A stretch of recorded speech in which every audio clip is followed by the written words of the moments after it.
Të jemi në Bashkimin Evropian, ky duhet të jetë alarm i vazhdueshëm që reforma në drejtësi të jetë e pakthyeshme, që institucionet e reja të drejtësisë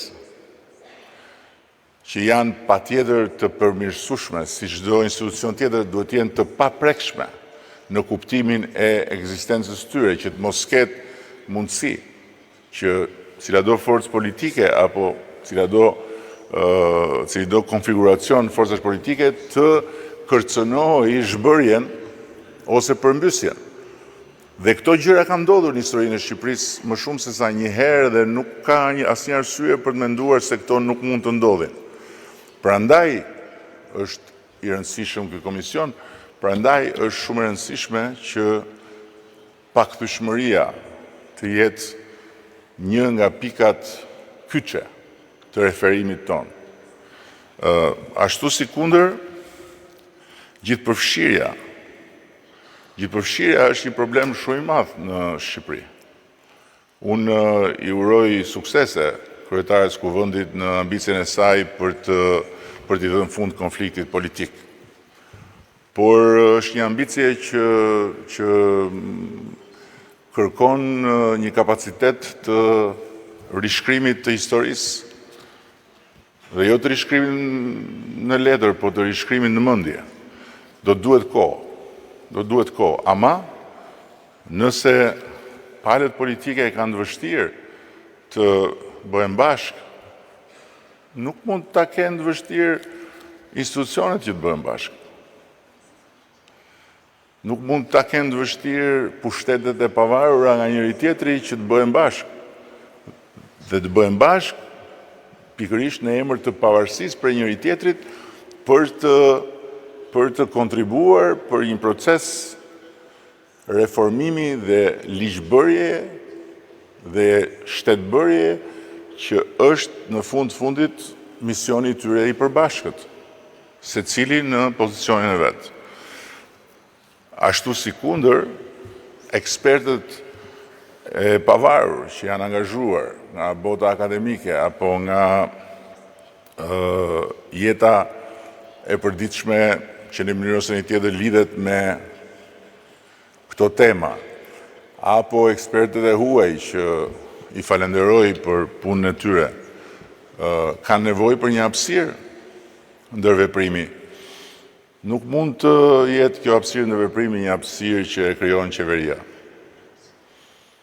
Por në parlament është krejt ndryshe dhe u vërtetua nga koha që komisioni krijoi një momentum angazhimi gjithëpërfshirës shumë përtej mureve të institucioneve, e shtriu këtë debat kudo ku Kuvendi si një institucion që ka legitimitetin e duhur për të ndërmarrë reforma mund të angazhojë forcat tjera dhe nuk u pa asgjë nga ato që u paralajmëruan përkundrazi, u pa që aktivist shumë kritik ndaj qeverisë për hir të vërtetës, ekspert, pedagog, njerëz që emrat e cilëve unë i njoh sepse shajnë qeverinë në mënyrë organike, u bën bashkë për këtë proces. Dhe ky proces është edhe një proces kabërcimi për vetë Kuvendin. Dhe duhet jemi të vërtetë me njëri tjetrin. Kuvendi i Shqipërisë nuk është në lartësinë ku duhet të jetë, dhe ku ky proces mund të dhaqojë pa diskutim. Sepse Kuvendi i Shqipërisë do të jetë për një kohë gjatë në një rol të dyfisht, rolin e politikbërjes brendshme dhe rolin e koordinimit dhe e mbikëqyrjes së një procesi që shkon përtej dhe vetë antarësimit. Sot Kroacia është antare e Bashkimit Evropian për shumë vitesh dhe ka akoma në Kuvend një strukturë e cila ndjek çështje që lidhen me transparencën dhe me sundimin e ligjit, një strukturë që e ka pasur përpara sa të bëj antare e Bashkimit Evropian. Dhe nga të gjitha çfarë ne kemi kuptuar, rezulton një strukturë e nevojshme, efikase, edhe sot. Në fund, dua të them që ne nuk kemi asnjë zgjedhje tjetër dhe nuk duam asnjë zgjedhje tjetër për hir të vërtetës. Ne kemi vetëm një zgjedhje, vetëm një plan, vetëm një rrugë, që është Bashkimi Evropian.